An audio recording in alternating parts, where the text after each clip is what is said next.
Assalamu alaikum. Masakum Allah bil khair. Good evening, good morning, wherever you are, and thank you for your patience. We've been just waiting for this technical challenge to go out so we can speak tonight, this evening, about very important topic that actually it's we can say it's really touchy because we are speaking about something that's happening every day in healthcare everywhere. When we speak about psychological safety, we are actually speaking about an important topic that has strong relevance to what we do in healthcare, especially if we look into our topic today. Just I want to double check if my voice is clear. Hello. أهلين دكتور Can صوتك you hear me واضح. well? Excellent. Yes, صوتك Excellent. واضح. So the topic at stake is about fostering psychological safety and empowering nurses and nursing leaders to enhance patient safety and well-being.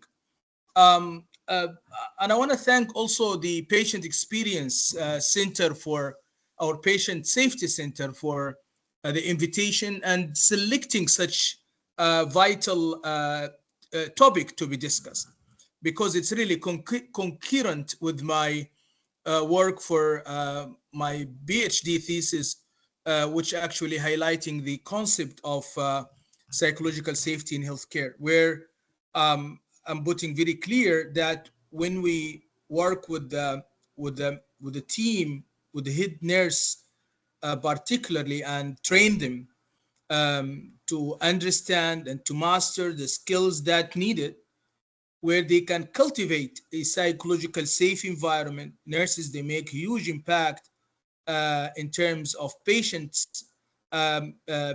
safety matrix, plus also their feelings, their emotions, their well-being. So I will just go through the slides. Ustaz Rawan, are you the one going to control the slides, or I'll do from my Yes. side? Okay, If you want, you can do it your side. It's okay. No, you can continue as far as Okay. we had enough time for technical fault. Alhamdulillah. طيب دكتور أحمد. we دكتور go. أحمد. Yes, please. Yes, just to introduce everyone to you. All First, right. Thank you so much. Yeah. Good evening, everyone. Welcome to our webinar. This is one of a series webinars that the Saudi Patient Safety committed to deliver to the community as a part of sharing knowledge and spreading the awareness of patient safety. With you, Fatima Al-Ghadeeb, Organizational Excellence Manager from King Saud University Medical City, and I will be serving you tonight as your moderator. And we will be hearing from Dr. Ahmed Hawsawi, a very interesting topic about leadership recipe in building psychological safety culture. So Dr. Ahmed Hawsawi is a certified global nurse consultant, executive healthcare leader, and keynote speaker with over 29 years of strategic experience in healthcare transformation, nursing leadership, and patient-centered care. He has held major healthcare organizations driving excellence in quality, patient safety, and organizational development. Dr. Ahmed has multiple degrees in nursing and PhD also, and double masters actually. One of them in bio ethics. He's alumnus in Harvard Business School and the International Council of Nursing. Dr. Ahmed actively contributes to healthcare as a consultant and as a leader, training, accreditation programs across the region. So let's start with Dr. Ahmed, hearing from him this interesting topic. But allow me to tell you that questions will be at the end of this session. So if you have any question, kindly put your question in the icon of Q&A. And Dr. Ahmed will be happy to answer any questions. So Dr. Ahmed, stage is yours. Well, thank you so much, Ustaz Fatma, for the introduction, and maybe I just jump in immediately to talk about the topic while I feel excitement of sharing such a important topic with my colleagues everywhere. I think psychological safety is all about how we handle our work environment where people they feel safe to engage, feel safe to speak up, and safe to learn from their mistakes and to develop. And that's where all goes with the concept of how can we cultivate an environment where everybody feel engaged, and that goes with the concept of love. When you speak about having an organization that full with bonded with love rather than fear, this will make difference, because fear always take us away from what we're supposed to be and what we're supposed to do, and take us to another angle, because fear is dealing with fight and freeze and flight mood of our brain, and this mood is not actually a mood for progress, is not a mood for patient care, is not a mood for customer care, is not a mood for performance, is a mood for fear, mood of having a brain hijack, the cognitive process where employees, leaders, everyone working or actually living in any environment can foster the natural human being connection. And this is our talk today. And if you go to next slide, please, where the point of view I put forward in this discussion, that in today's dynamic healthcare environment, fostering psychological safety is prominent for nursing leaders to drive innovation, excellence.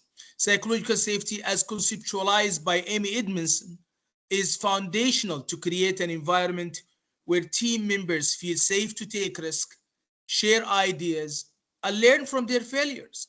Through this transformative approach, nursing leaders can cultivate culture of trust, collaboration, and excellence and innovation. And I add here, healthcare leaders can do this. And when we speak about, we go next, please. When we speak about healthcare, we are actually looking into a learning and lived experience which all of us we experienced during COVID-19. And now in the last 5 years after this major incident took place in the world, we are still gathering these experiences, and the pain and the memories is still in mind, especially those moments of fear and moments of burnout, which majority of us, or all of us, we experience some of these challenges one day in our practices. And in this dialogue today, I want you to call this moment. I want you to call these moments of anxiousness, of fear, of ambiguity, as we call it, VUCA, where we don't know what's going to happen. We don't know actually what's going on. And sometimes we don't know when we are going to end, when we're going to see the light in the end of this tunnel. And now we are in new normal. Yet the memories still keep around in terms of what we can do different to ensure that our healthcare professionals are returning back to focus on their work in terms of providing excellence of care, at the same time feeling well-being and stay in their career, progressing and make meaningful. And this is our duty of care for leaders, for staff, and for everyone working in healthcare. Let's go next, please. We go next, please. And that's mandate a huge shift in our mindset as leaders. And when I speak here about leaders, I'm not only speaking about those who are carrying a traditional title of leadership, whether directors, head sections, managers. No, everyone working in healthcare considered to be a leader. And this leadership is more about accountability and responsibility, which we do. And this actually constitute that we need to change our mindset. Changing the mindset, not because of just we need to change, but because of the challenges which all of us we are experiencing it now. One of these challenges, as we know, is staff shortage, where it's global issue everywhere. Now we're speaking about nursing, for instance. The world minus almost 6+ million nurses to fulfill the patient's needs. And you can count this with doctors, with other specialties, not only here, but the complexity of healthcare also make actually a different scenario nowadays. And if we look into the generation, the workforce generation now, also they boost more challenges, especially we're speaking about Generation Z. All these complexities, in addition with technology advancement, AI, and all this, making this time is really needed for mindset shift. We need to move from this engagement to diversity and inclusion and contribution. We need to have an environment where everybody feel we are part of the team. And diversity and inclusion is essential, because you cannot have an environment where all of us we are shaping the experience, we are shaping patient safety, because we cannot achieve patient safety or patient experience while we do have divisions, while there is no connection, there is no collaboration, there is no interprofessional collaboration, interprofessional working environment where everyone working with each other and learning from each other for one purpose, and that the big purpose is to improve patient safety and improve our staff well-being. Also, we need to move from bureaucratic to innovation and learning organization. We cannot improve patient safety or improve the patient experience and our staff well-being if we don't invest in cultivating an environment where everybody can innovate, everybody can learn from everyone, learn from their mistakes, learn from experimentation, improve the system, do and fix what we call now focus BDCA, for instance, doing something where we focus and do improvement process and having a meaningful, how we can take all this and learn from it, how we can eliminate an environment which we say punitive environment that destroy the innovation culture, destroy learning culture as well. So here is the call. So here is the call for the mindset shift that needed in healthcare. In addition, now we are in transparency environment where it's a technology and knowledge abundance time. You can just in small finger, you can just tap on your PC keyboard and talk to your AI or by voice message and get all the information you need. But now we need to exercise more transparency in healthcare. Is not only about having the information available for people, but it's about how we deal with this information with more responsible as well as accountable fashion to ensure that it's meaningful, how we learn from this information, how we take it as knowledge, how now I'll give you example. We are collecting big number of data, but the question remains, what kind of things we do with this data, how we can take this data in transparent manner to speak to everybody, those who are providing the service, those who are receiving the service. This is kind of making an environment where people, they feel safe to speak about their mistakes, for instance, to speak about the improvement they do in their KPIs, to speak to about it with their customers. Now, if you heard about Magnet organization, Magnet organization is those organizations where they have nursing who are actually performing an excellent work, especially in terms of patient safety, patient experience, and staff experience. And one of their mandates that this organization, which already Magnet accredited, they should actually put in transparently, openly in their website, their KPIs, the performance indicators. They speak in transparency. There is no fear. There is no worry, because we say, well, we do have these issues and we are working accordingly. So what kind of message we are sending to everybody working there? Guys, we are in performance zone. Performance zone and improvement zone is the constant area where we are learning from our mistakes, where we are transparently opening. In addition, we need actually to move from charisma leader and those leaders who just want to have their own interest to move to be authentic and positive mindset leader, a leaders who have actually emotional intelligence skills that giving them ability to engage everybody around, to speak in a connective engagement manner to ensure that everybody actually on table around the matter of patient safety, the matter of patient experience, the matter of improving the well-being of our staff. And this is very important because we've been in years before looking in leaders just in terms of position and shining leaders, those who just want to have a charisma and position and power and ordering or autocrating the way of their leadership.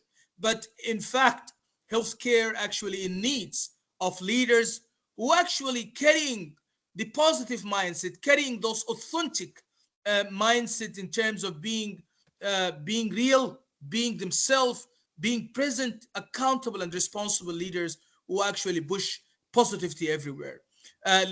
Leadership is not anymore about self-interest; is about person-centered care, person interest, person-centered care interest, patient and family and staff centered care.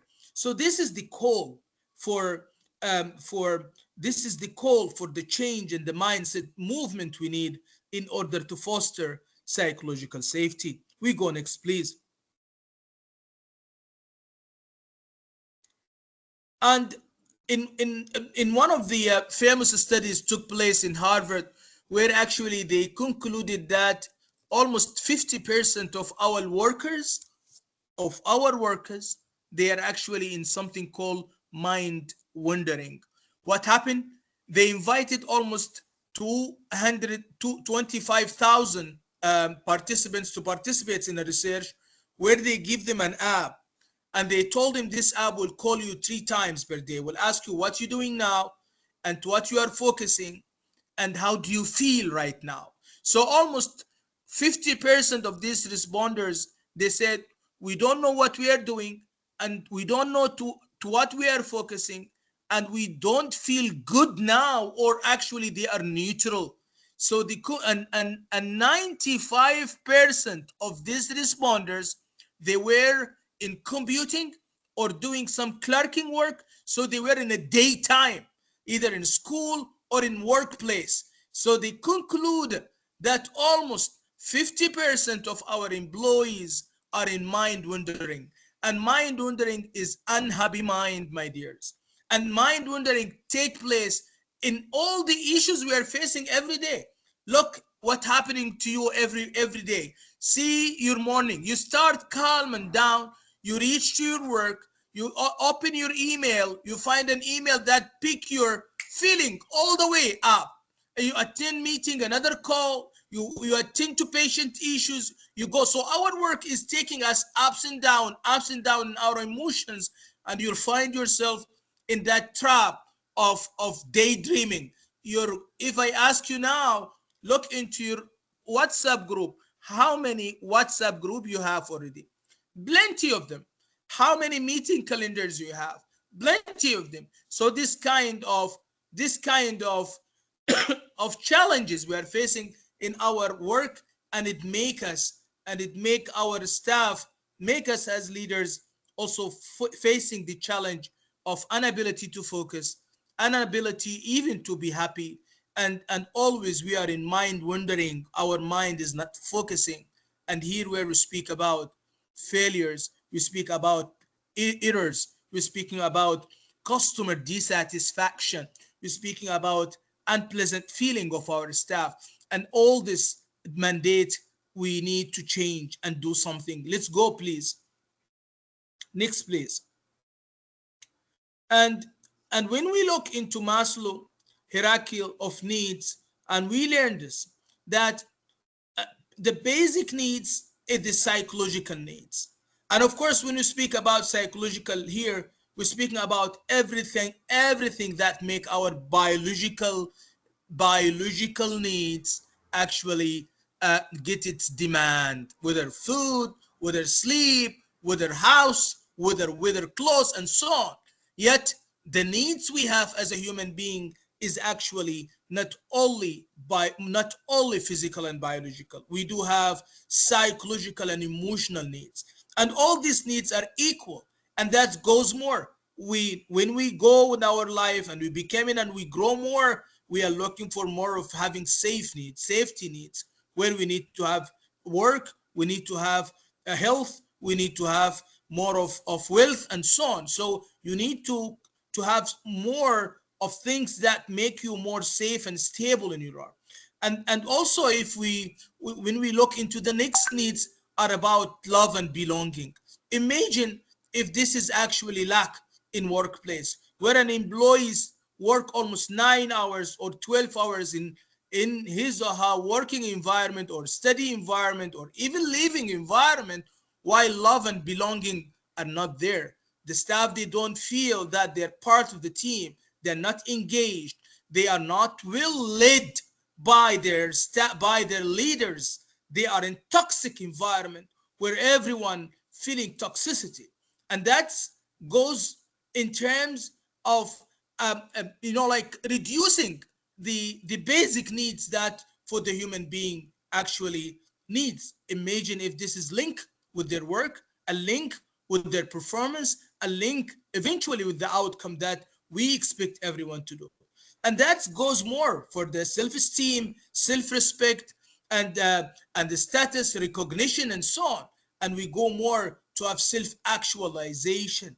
But looking into Maslow hierarchy, and ask yourself a question in terms of psychological safety, where we are, do we have all these lines, all these needs met in our workplace? I can tell you basically, yes, we go and we have some of the staff who they don't have even adequate break time.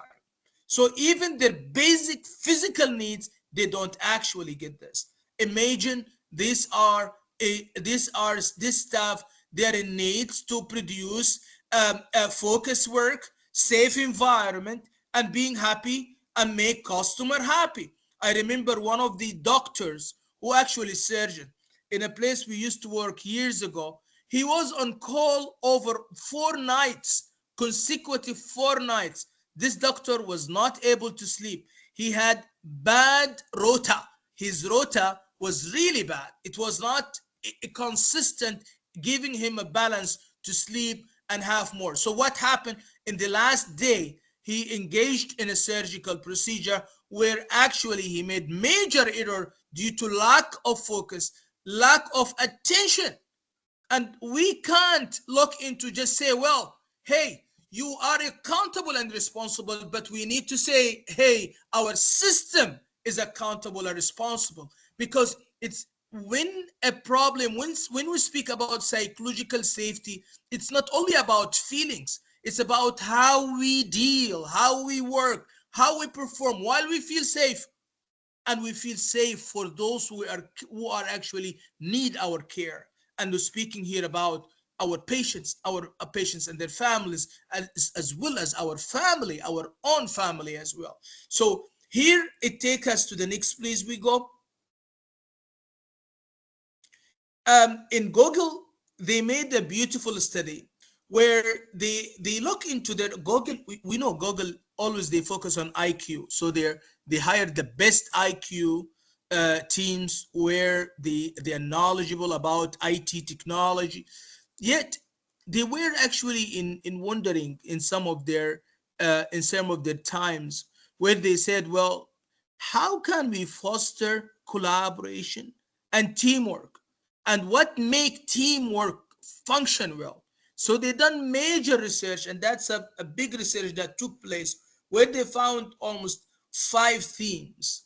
And the top theme that make teams working in high flow, in high function, those where they have a psychological safe environment. Although dependability. It's really clear, so they depend on each other.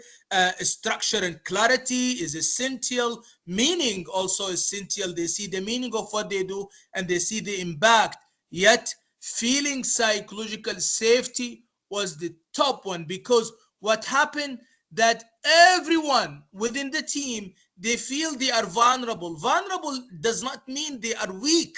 No, vulnerable that they are able to learn from their mistake. They are able to improve, and they don't fear from each other. If I don't know something, simply I can ask you, and I'm not worried about that I'll be judged, that I don't know, or actually I'm lazy, or so on. So that's how's the significance of psychological safe environment. Let's go more, please. Next, please. No, before. So the lady that behind the contemporary concept of psychological safety is Amy Edmondson. Amy Edmondson made a fantastic work. The good news that she started her research in healthcare, particularly in nursing environment, where she done major survey to look into the psychological safety perception, how nurses perceive psychological safety in different units. Interestingly, she saw that actually there is a remarkable feedback of nurses who they feel good, yet their performance, the number of mistakes that take place is getting high. So she noticed that some of the units, they have high psychological safety, but while they have high psychological safety, they have high mistakes, high errors, reporting errors took place. So she said something wrong here. And then she sent one of her research assistant to visit this unit, where she applied something called ethnographic research, where she asked this assistant to visit this unit and to stay with them to observe what's going on within this unit. So this research assistant found something remarkable. He shared that the staff and their leaders, they speak openly about mistake. They speak openly about actually their learning about what happened. They were able to ask each other in a harmony, and there were no feeling of hierarchiality within their units. So she found this is interesting. And then she changed the whole dynamic, which says the paradox that when we have high psychological safety, people, they report their errors, because having less errors does not mean you don't have errors. Maybe you have major psychological safety and a psychological safety problem. So that is the balance. So when we have an environment where people, they feel safe, they learn from their mistake. Even she published a beautiful books. The first one says The Fearless Organization, which based on her research at that time. And then also she published beautiful book called The Right Kind of Wrong. The Right Kind of Wrong. As she said that we need to allow people to do bland projects, something that we see we need to improve. Any project, we plan it, and there is some risk. Let them take that risk with mitigation, because we need people, we need to allow people to perform and learn from their performance, because we can't come with something 100% sure that this practice will result in fantastic outcome. Yet we are facing challenges, even with introducing new system, introducing new policy, introducing new guidelines, except we need to do mitigation plan to ensure that if anything goes wrong, what we need to do and how we learn. Her point of view that if any failure take place is not a punitive, is not a mistake, is a learning opportunity. Let's go next, please. And that's one of the major issue in workplace.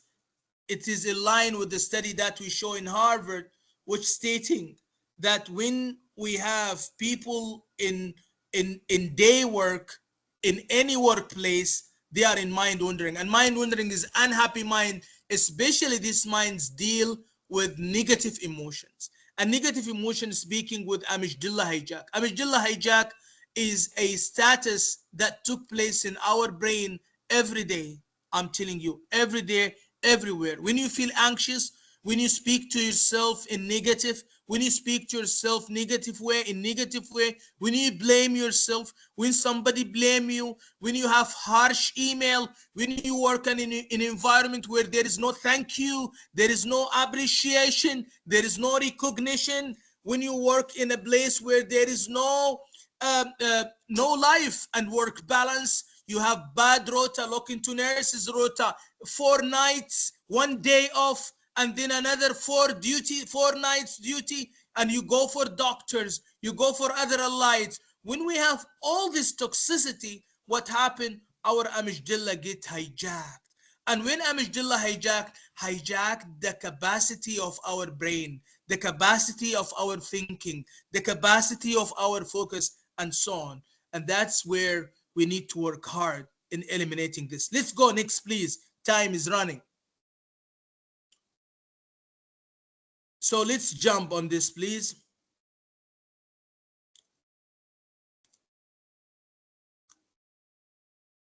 More, please. So it's the question remain, how can we take our staff to a flow state? Kindly please go back to 2 slides. Go back to 2 slides, please. Yes, here. So if you look into these slides and you see the status of the mind wandering issues, can you see this? We have the vertical and the horizontal line. The vertical line is speaking about performance. Horizontal line is speaking about our stress hormones, the amount of stress we have. Our staff, all our staff in healthcare everywhere, normally they stay in 3 major status in their workplace.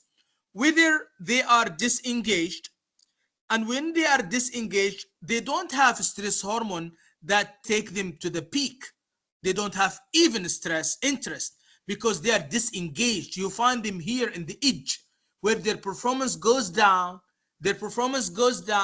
and their stress hormone also down.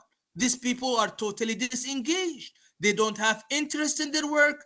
Nobody called them, nobody invited them. Or maybe you find some of them, they were in a high position and then they've been ignored, they've been removed sometimes, and then they found themselves just in a side and they became in what we call them laggers. And laggers, those who they don't like to change, nor they like peoples to change. This kind of staff, they are not small in healthcare organization.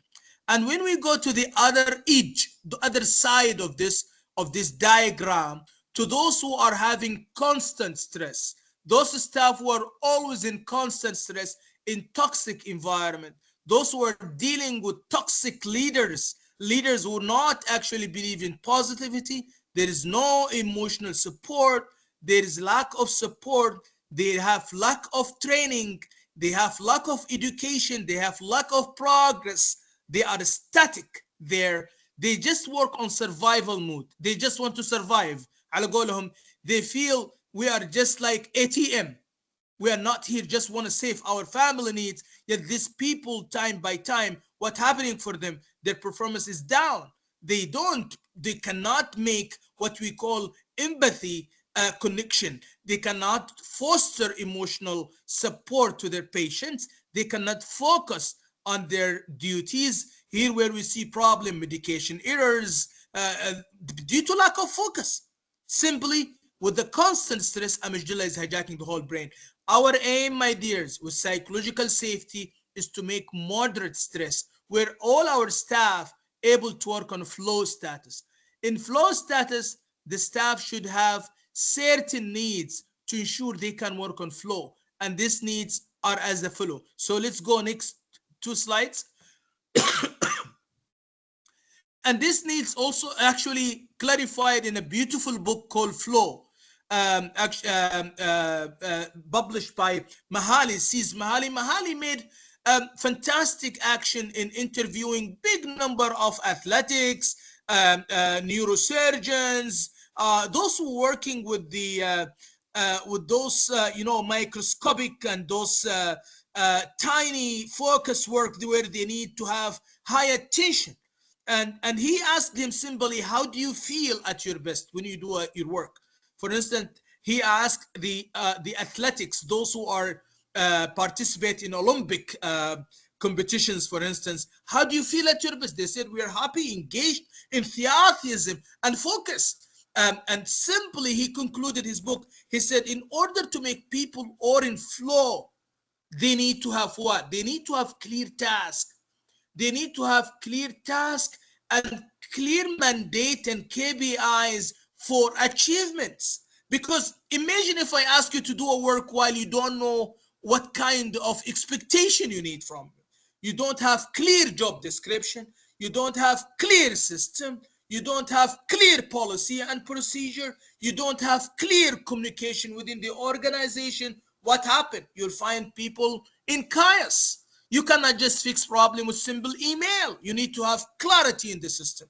So this is one. Second, we have to give them clear goals. Hey, each unit, this is our goal today. And then link this with your strategic objectives, your strategic initiatives, so you make sure that everybody has certain goal to achieve and has the capacity, the resources, the training, the time, the motivation to continue to do so. And that which goes with immediate feedback. They have leaders around who can tell them how they do. Now, see athletics, when they go in that Olympic and they go in that competition, they know we already go now. We have another 2 kilo, we have 1 kilo. So they see how much time, how much distance that needed for them to fulfill their goal. And this is similar to our staff. If they don't have clarity of objective, things that they achieve, there is no clear KPI and there is no communication and no motivation in ensuring that these objectives and these KPIs are met or perhaps supported and celebrated sometimes. And also to have ability that we remove all frustrations around them, especially when it comes to communication, lack of collaboration, and so on. And also they need to have a meaning of what they do. They need to see the meaning of their work. When our staff, they work and they don't see the meaning of their work, just they see their meaning only, أنا هنا حتى أشتغل, I'm here just to work, collect money for my family. No, let our staff see that they are making meaningful to their patients, to the community, to their own families. And this is actually proven by evidence-based. When the staff, they see the meaning of their work, it makes a huge difference. Let's see next, please. Let's see next, please. Jump, please, for the time. Go next. Go next. So, what is then psychological safety? Psychological safety is about, it's about that we believe our work environment is safe for interpersonal risk taking. That when I go work every day, I don't have worry. I don't have what we call personal interpersonal risk. I don't have any worries that somebody will punify me, will critique me in that negative way. If I speak up about any problem, my mouth would be just, who asked you to speak? Who asked you to contribute?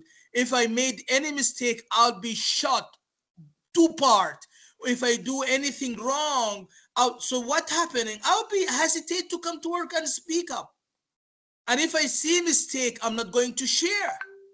And that's how we accumulating the toxic environment where everybody feel carelessness, and that accountability dissolve, and then patient safety dissolve, and people, they just come there to collect whatever end of month salary and retain next day work.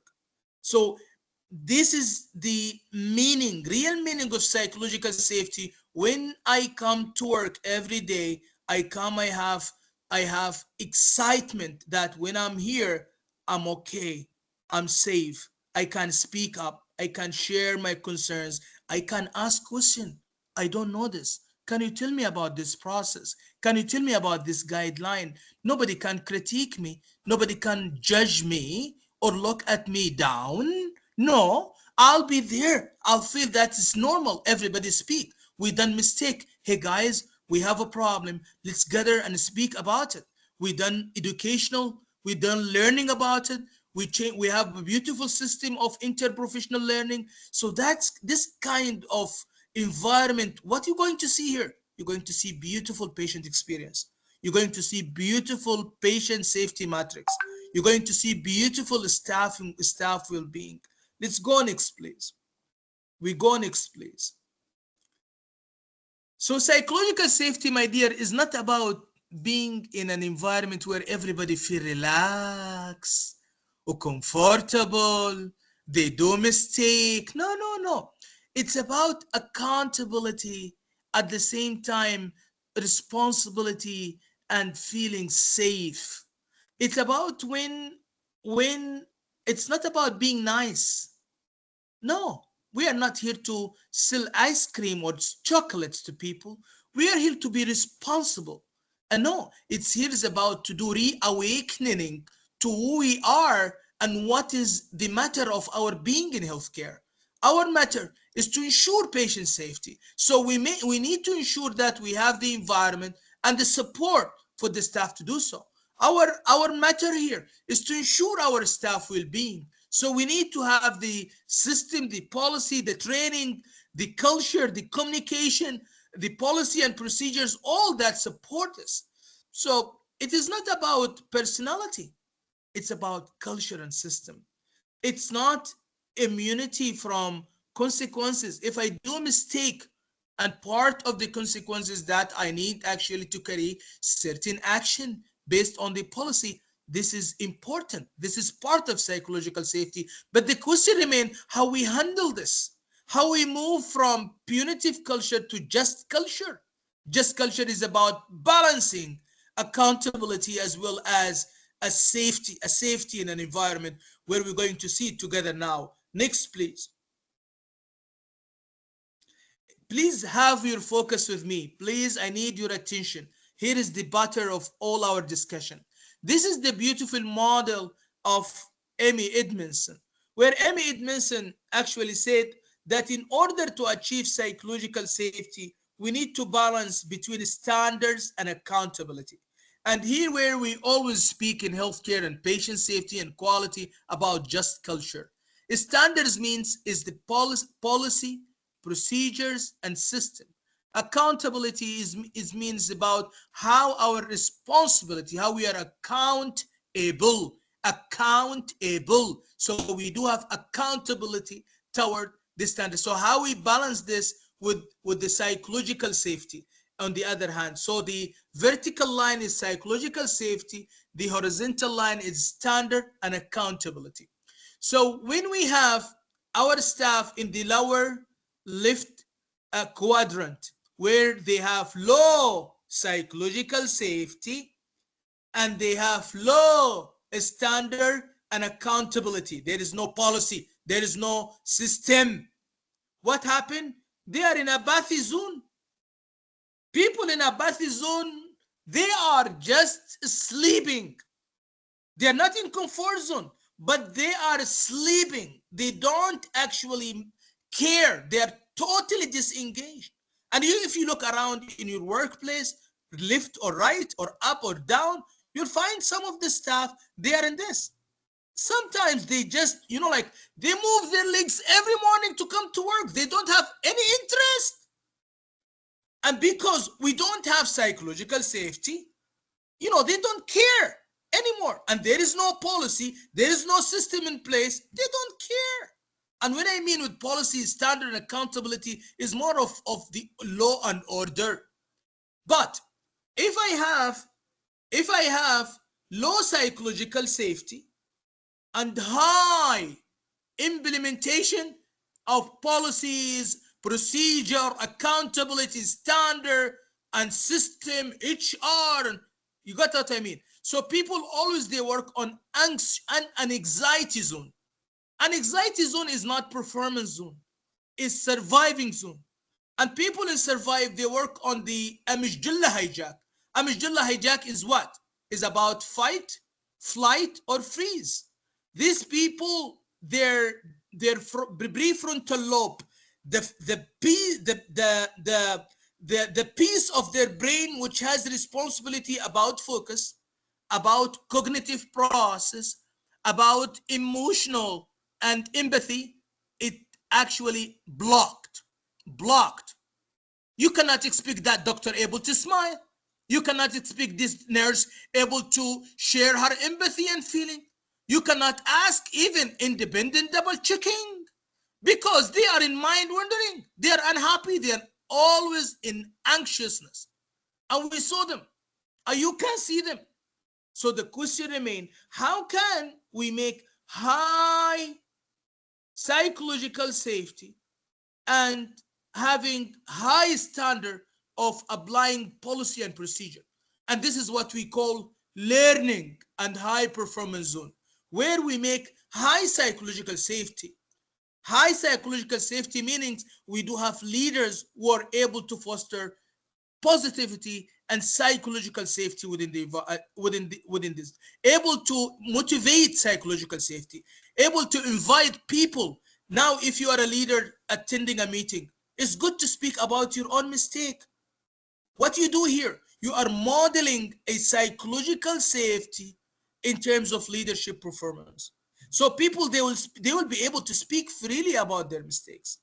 When you say, for instance, guys, I need to learn from you, give me your input. You ask Fatma in that meeting, Fatma, tell me more about how can we do this? Hey, John, what can we do different here? So you invite people to speak, invite people to welcome, to bring ideas. You have what we call open system, open time system, where your staff able to come to you and sit with you and share. You have like what we call initiative virtual office, where people, they can share their ideas and so on.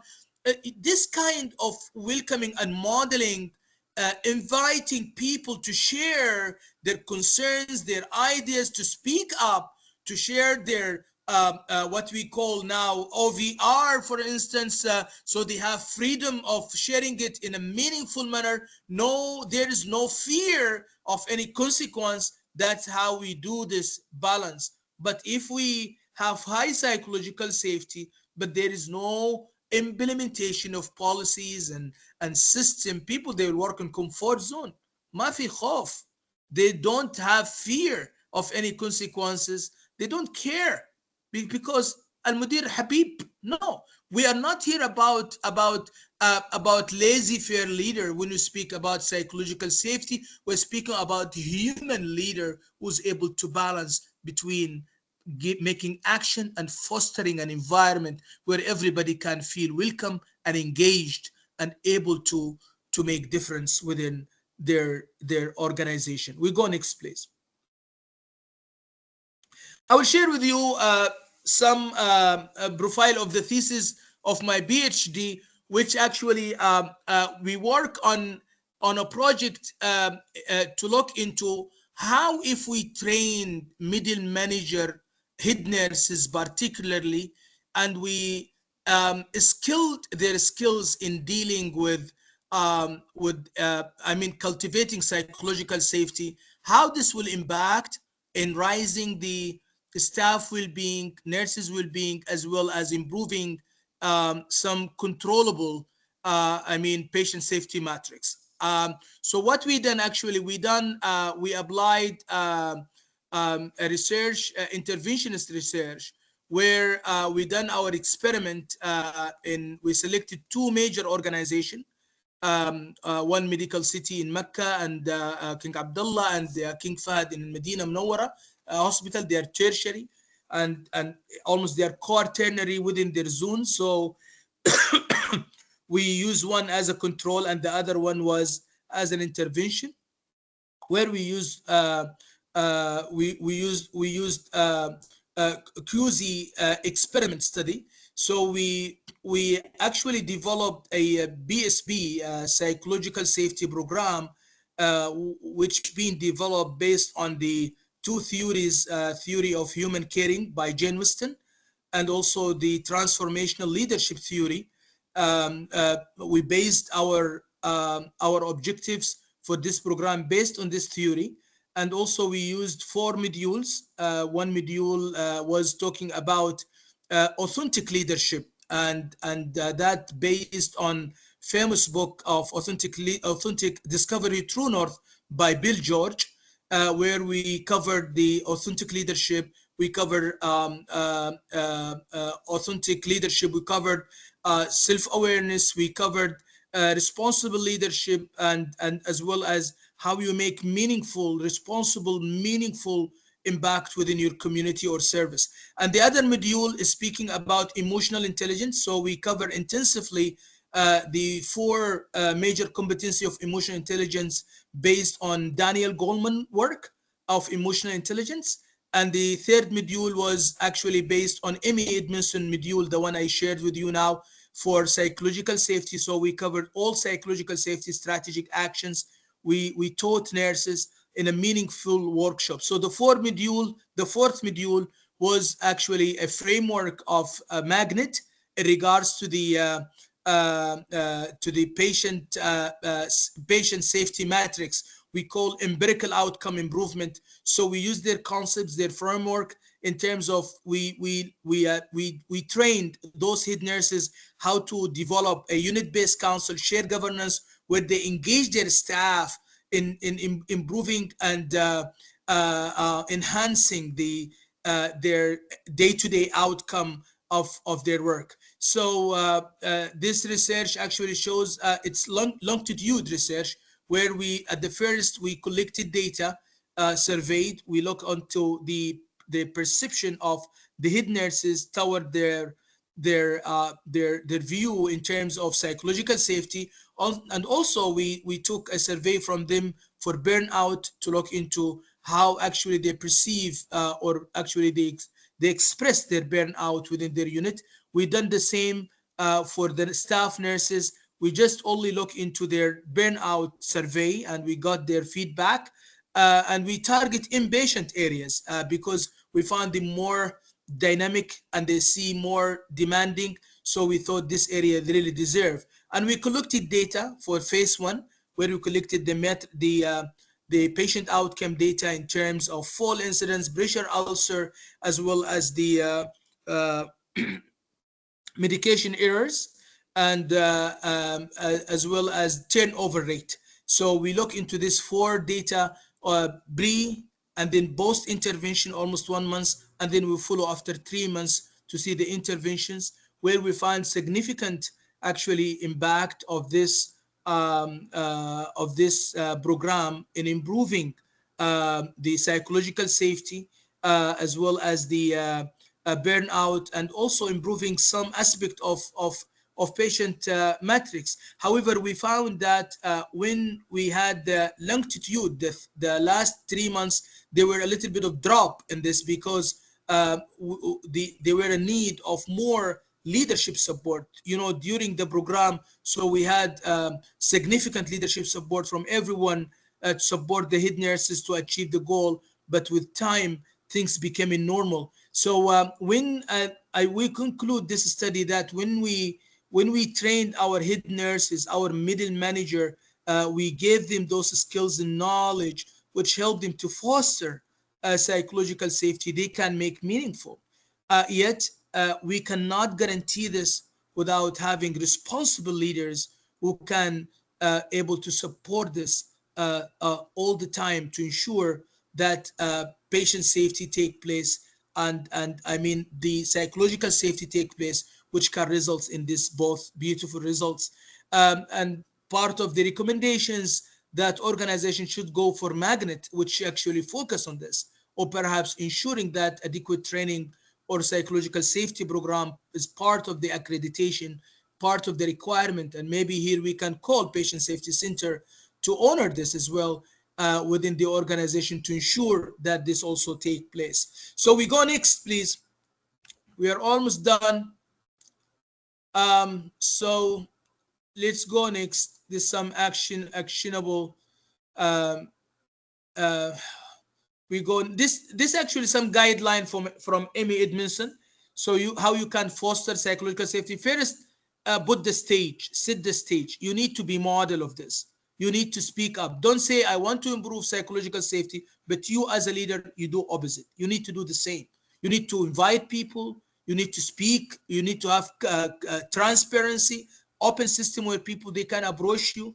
You need to be visible everywhere. You cannot just sit in office and just remotely lead. No, you need to be everywhere, whether you are a doctor, whether you are a nurse, whether you are a light, whatever your role, you need to be visible. Your staff should see you there, supporting them, give them feedback, encourage them, see their needs. Just be facilitator, not only leader. And then be proactive. Actively invite people. Ask them, ask powerful questions. Guys, we have a problem. We need your input. We need to improve this system. We got a new project. I need you with me. Show them that instead of just giving tasks, this is your role, this is your role. No, invite them. You are just part of them. This is the way we move forward. Then also you need to have proper response. If somebody give you feedback, motivate, celebrate. Don't just shut their mouths. You know, like if somebody give suggestion, for instance, and then you just stop them. I see some leaders in a meeting, for instance, if the leader want to get consensus among his team, for instance, they say, well, we have these 3 options of projects, and for me, I prefer this. When you say this, you close the door. And this is actually, it's not a smart way. No, you need to say, for instance, guys, well, we have 3 projects and I need your help. I need your feedback. Tell us which one we should go first. Even if they return it back to you, still, I need your input. Speak last. Eat last. We go next.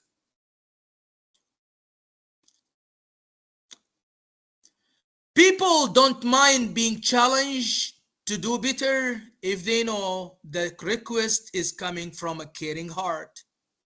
As simply as that, is all about how we care with our staff and foster the environment that they deserve. And this, I think, the last slides.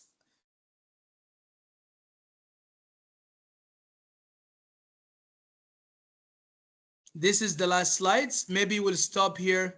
Or maybe let me show you some of the activities we used to do in one of the hospitals. This is about speak up activities where we done campaign to all nurses in that organization to invite them to engage in sharing their ideas. And it's not just only where was a flag of speak up. No, it was more of invitation with clear mandate. We gave them all our organizational strategic lines. We said, guys, we need ideas. We need anything that help this direction. We need help in terms of patient safety, patient experience, staff well-being, resource utilization, efficiency in utilizing our resources. So this kind of things. And then I open about every Wednesday, a selected Wednesday, and from morning until 12 p.m. Midday, every Wednesday it was an open time for all our nurses in that organization. They can come and see me, just get appointment with the secretary and come and see me. Some of them, they come just for coffee. Sometimes when you give dialogue, you open your dialogue, give your staff a face to see you, to talk to you, listen from them, and arrange this, of course, with more sensitivity with their middle managers. Let's go next, please. This is also some momentum from the round we do, visibility. So be there with the staff. Try to be always in the units, see the challenges. Have sometimes in their stations, in their units. اجلس شوية, اسمع, شوف, لاحظ, observe what's going on. Try to see. That's give you ability to see the challenges, and also they feel safe. They feel safe. You are around. This make different. We go next, please. Shout out board. We use shout out board in units where we ask nurses, doctors, pharmacists, everybody to share their thanks and appreciation within their units. When the team, they feel everybody appreciating each other. You see doctors say, well, thank you, Shadia, for helping us, like that with that patient. This nurse say to the pharmacist, thank you for. That's how we foster love and compassion within the unit. Let people express their love and compassion and appreciation. They appreciate each other. This is how we foster such a beautiful environment. Let's go next. This is kind of activities we used to do with nurses in terms of, this was Leading by Love campaign. So we used to do Reawakening Purpose session where we speak about stories, momentum of connection with patients. So nurses, they give their stories where a momentum where they felt some connection with patients, stories about patients appreciation. So when we hear each other, we hear all these momentums, we are fostering these feelings. People, they can see the meaning, the beauty of their work, and this meaning, it make huge difference in adding more flow in their mindset. فيشتغلوا بحب excitement, because بيشوفوا الرحمة, they see their compassion, their caring, fostering everywhere. We go next, please. This some of activities also we used to do during COVID-19, where we let nurses, we don't like arts, where everybody tried to share some of the, like we are different, but we are all making beautiful colors. And that was more of trying to, express some of the arts and some of the human meanings while we are fostering work during that challenging time. This was during COVID-19. We go next, please. Overall, you need also to take care of yourself. When you do psychological, you provide psychological safety for others. You need to do psychological safety for yourself. You need to take care of yourself.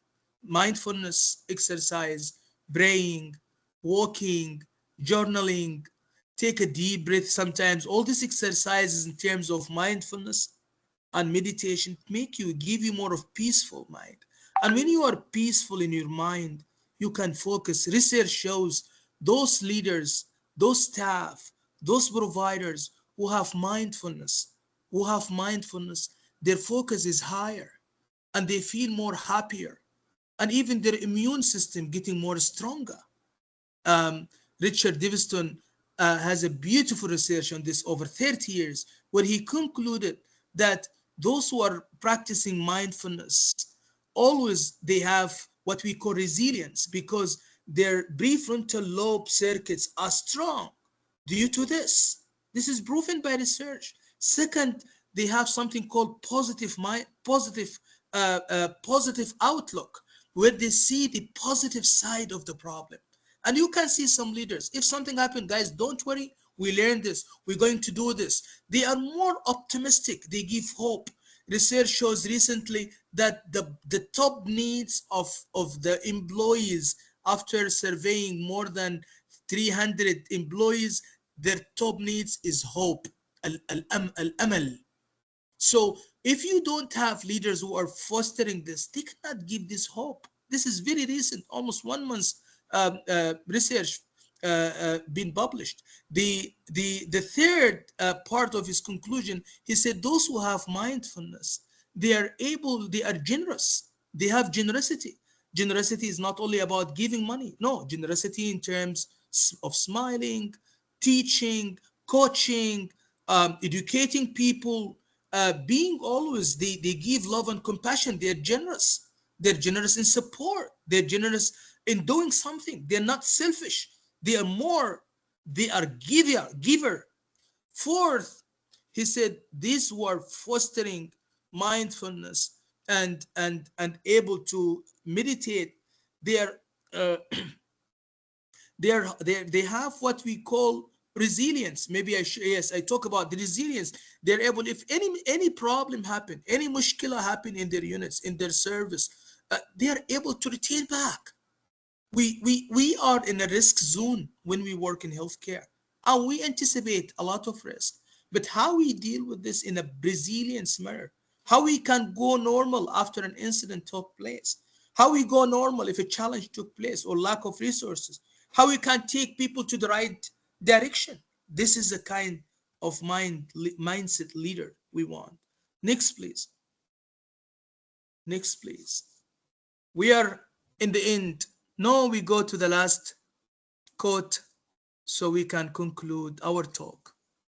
Maya Angelou says, people will forget what you did. People may forget what you said, but people will never forget how you made them feel. And that feeling is all about psychological safety. How we can do better for ourselves as an individual, and for our staff, for our patients, for our organizations, and for our community and loved ones. Thank you so much for your kind attention for such a lengthy talk. We took about an hour plus. Thank you so much. Thank you. Thank you very much, Dr. Ahmed, for addressing this interesting topic. Now, if dear participant, if you have any question, kindly put your question in the Q&A. We have 2 questions were asked here in the chat regarding your study, Dr. Ahmed. What are the biggest barriers in conducting this study, and how did you overcome them, manage them? Well, actually, the biggest barriers, firstly, is securing responders for your survey. So we were fighting, to get them and engage them to participate, and trying to motivate them to participate. So this was really, really real challenge and real limitation of our study. Just pray for me. My Viva is after 25 days, inshallah. All the luck. Yeah. All So the luck. yeah, so that part of the challenges, as well as the other challenges also in terms of guaranteeing leadership support, because head nurses, whatever they do, they still have higher line leaders. They have directors, they have chief nurses. And if these 2 layers are not supporting these head nurses, all the goals of psychological safety will go away. And this challenge in terms of how we can get aligned mindset of leaders who are able to actually to believe on this concept and support their head nurses to foster this. And also there's many other confounders. As you know, when we speak about patient safety matrix, there's many factors contributing to this, especially about pressure ulcers and others. But we were very selected in our criteria, where kind of metrics that we selected, it was more narrow in terms about the causes of it. So more about we link it with the workload, as well as the shortage of nurses, as well as the burnout, which we anticipate that will cause this. So this is this kind of challenges as actually manifested in our studies. Yet it's remain focused that in future, if God will, and we're going to do more mix study based to see also the qualitative component, the lived experience, the phenomenological component, to see the other words, how nurses they express this more, especially when it comes to the feeling and emotions aligned with psychological safety and burnout. And not only here, but also we need to have it more longer, and also to have more leadership commitment in terms of achieving this. So this kind of plan for future. And thank you for the question. Actually, we have a lot of questions, so we will try our best to answer some of them. Like in a quick matter. So Mr. Muhammad asking, is there any tool to evaluate the current status of psychological safety through surveys and interviews to identify barriers to open communication? Beautiful. And do you have you developed any training program focused on psychological safety? Well, yes, I did actually. Part of my PhD is developing BSB. So we done a beautiful program that based on it's based on a theories of Jane Weston for human caring, as well as leadership, transformational leadership. where we link this, and we work more in adding work for Daniel Goleman for emotional intelligence, as well as work from Bill George, who are famous in authentic leadership style, as well as we link this with the theories and framework of Amy Edmondson, the person that we spoke about her now, for her model, as well as the magnet framework in terms of applying the framework, especially about shared governance, unit-based council, based on improving the empirical outcome and having the mindset of professional practice outcome. So how if we teach our nursing leaders in doing this, and we support them with the proper tools and leadership support, we can see amazing work based on this. Yeah. So Amy Edmondson عندها beautiful survey. You can just search about Amy Edmondson. في عندها survey, free survey, where you can use it. Just send email. They can give you immediate access and use it for your staff and for yourself as well. It's really beautiful, very beautiful. So another question: who were the participants in your study? Sample size too. Well, we have in our study, we have nurses, those who are working in inpatient area, and we have head nurses who are serving this inpatient areas. Another question, interesting question. How can you balance be achieved between leaders' psychological safety and their concerns about excessive closeness with employees, and how does this affect employees' psychological safety in the workplace? I think if I understand the meaning of closenesses, when you are close to your staff, imagine when you are a father or mother and you are distant from your kids, what happened? No connection.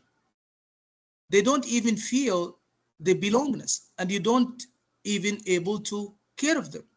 And the emotional component of our leadership, one of the things that matter in healthcare, that we need to look into, leadership is not about task. Leadership is all about connection. Period. Leadership is about connection. If you cannot connect with your staff, you cannot lead them. You cannot lead them. Position is meaningless. Position is meaningless. Position is management. Yet how to lead your staff to achieve the goal of the management, this is the matter. And without connection, we cannot foster change. And this connection has almost 90% of it is all about emotion. And when we speak about emotion, it's not with the negative side of emotion. No, it's about emotion in terms of understanding, respect, and as well as engagement. Because if I don't respect somebody, this body will not give me back. But if I respect you, and part of the respect that I give you support. I see some leaders, they do round. Let's take round as an example. When they do round, يجي الواحد حاطط يده ورا ظهره وماشي. When you do round and just you do it as a policing, or I'm check on you, this is actually intimidating, with all the respect. But when you do round and just you are here, hey, how are you? How can I help you? Tell me, how can I help you today? If you ask this question, will make difference. Try to do this. It make huge difference with the staff. Especially when you go there and say, just guys, how can I help you today? Tell me what kind of challenges you face. It make meaningful. The same call when your dad says, إيش تحتاج? What do you need, son? Or mom says, what do you need, son? Same meaning. And then when your staff, they have this trust with you, they retain the trust back to you. They will never make you down. They will fight to make you always happy. They will ensure that your hit is always to that level. Not physically, but actually in reality. Not by force, but by love. والشيء اللي يجي من القلب, things comes from the heart, is more lasting than things come from paper and order. Okay, so we have tons of questions, but we are short with time. So I will take one last question. Someone asking again about your study, if executive or directors were included in your study or not. No, actually, I just focus on head nurses, period, because I thought at the starter that as part of our hypothesis that we thought that head nurses are actually neglected. Always middle managers are not in that focus. If you go into any organization, you see the focus mainly on the top leader, while the last line of leadership always forgotten, because we see them, they're just going to implement the order of the seniors for the staff. And this rule is really critical. So when we give attention to the head nurses, as if we are giving attention to the staff nurses, because they are the last line of implementing and interpreting the leadership call, the strategic planning, the achievements, and they're the one either make your staff down or they make them up. الرول حق الهيد nurses مرة مهم. It's overlooked. So that's the reason, and we proved this. And even during the program, so we had about 1 month program. So I had like, we have what we call reflective meeting. We do Zoom,